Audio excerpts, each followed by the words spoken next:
think that in order for students to really reach their fullest potential, they need to really unpack their own sense of identity and have a sense of what drives them, what motivates them. As a school, we often talk to kids about like, what's the fire in your belly? What is it that motivates you, right? And oftentimes that goes back to their roots. That's another way we really see equity playing into our practices, is because we don't think that skills should just be taught completely in isolation from everything else. They need to be contextualized, and that actually motivates and we believe accelerates students' engagement with skill development. Our community is a fascinating place of study, right? Being able to tap into that just seems like the obvious thing to do in terms of igniting different sources of curiosity and passion.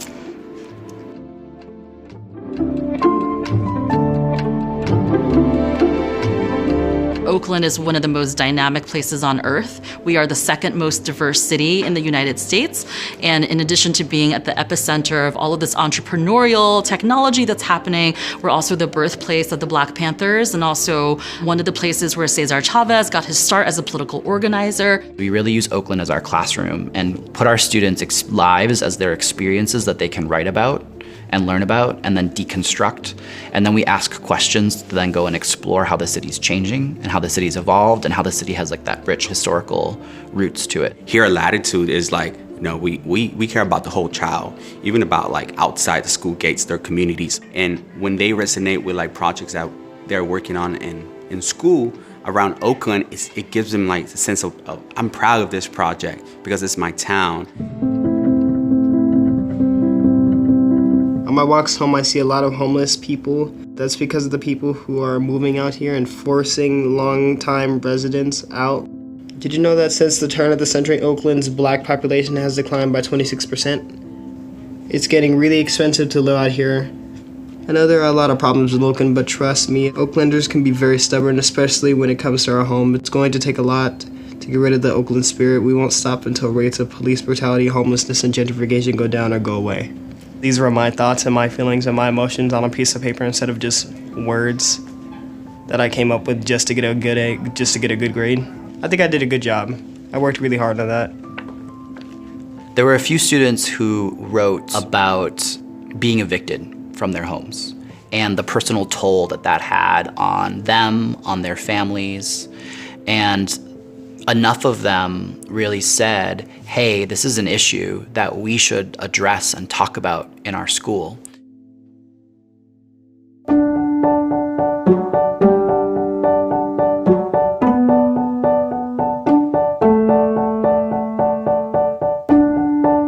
And so when we designed the curriculum for 9th grade and for 10th grade, we really built in a call to action around that. In 10th grade, our 10th graders work on building tiny houses, and that is a direct response to people losing their homes and people not having enough housing access.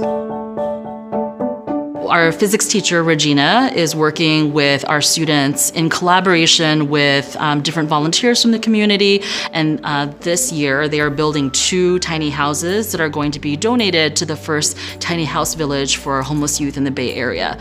And so it was really important to Regina that they weren't just like building something random for the sake of just learning the physics concepts, right? Like they are, in fact, sort of rooting and connecting each of the labs that they're doing in physics to the concepts that they're using to build this house. But it's not just an abstract exercise. It's ultimately going to be live within an actual community and be utilized by someone. And so that's sort of the big picture there, is that she really forged that relationship early on with this community partner, identified an authentic need, and then really connected it back to her project and figured out ways of integrating the physics concepts into that sort of larger arc of the project.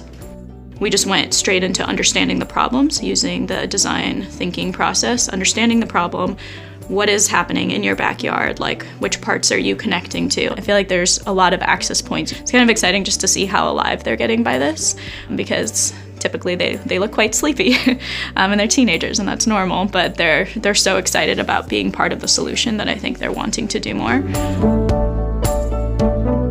Everybody does a little bit of everything. You build a floor, build the scaffolding for it, you build a roof, and you have to cut the pieces of wood. Everybody's involved in everything, at least once. After we're done building the house, we'd make small portable solar-powered chargers, which is why we included so many windows into the house. Feels great. We get to give to the community, and it allows us to experience things that we might not have given a chance in the past. It felt like I was actually able to do something, felt like we were doing something different, something I cared about, instead of something that, wouldn't really help me at all. It resonates with a lot of students because in Oakland and in the Bay Area, there's a huge crisis of homelessness in the city, and they see it everywhere. So when they are working on something to address some of the issues that are happening in the bigger lens, that makes them feel part of again, it's just like curating your community, like making sure your community is impacted by the work that you do in school and you're putting it out there. And I think all those things, just understanding where the kid's coming from, I think is making us much more prepared for how you can teach this kid. By unpacking some of the homelessness stuff, I also was able to find out some of the other challenges that my students are going through. I think it's really important that we're thoughtful about how we honor our students' time and the talents that they bring and their curiosities by engaging them in work that matters. They want to be engaged in their community. They see problems, but they also see the vibrance of it, and they see how much potential they have to help out and to continue to contribute. We want to be a community that is not just our students and our teachers, but it's our students, our teachers, our families, their friends, the businesses near your home. I think we do our best to give them an outlet to relate what they're experiencing in the world to what we're studying in class. Being able to root students' learning in a larger purpose that they can feel mobilized behind.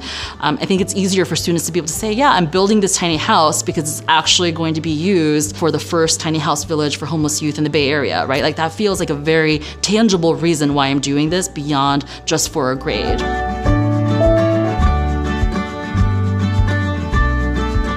The Tiny Home Project has been all students are the majority of students that's what they want to talk about because they feel that is part of their high school experience. They also know that some of them are homeless. So I know that doing this work is impacting someone that feels like me or is in a worse position than me. So they are always kind of reflecting on those pieces. If you put effort to what you're doing right now, you can be someone better in the world. It's going to be a place that's going to allow people to get back on their feet and allow them to sustain themselves for hopefully a while. We're going to decrease the problems in the city. It's not easy building a house, but it's definitely going to be easy to change someone's life with that house.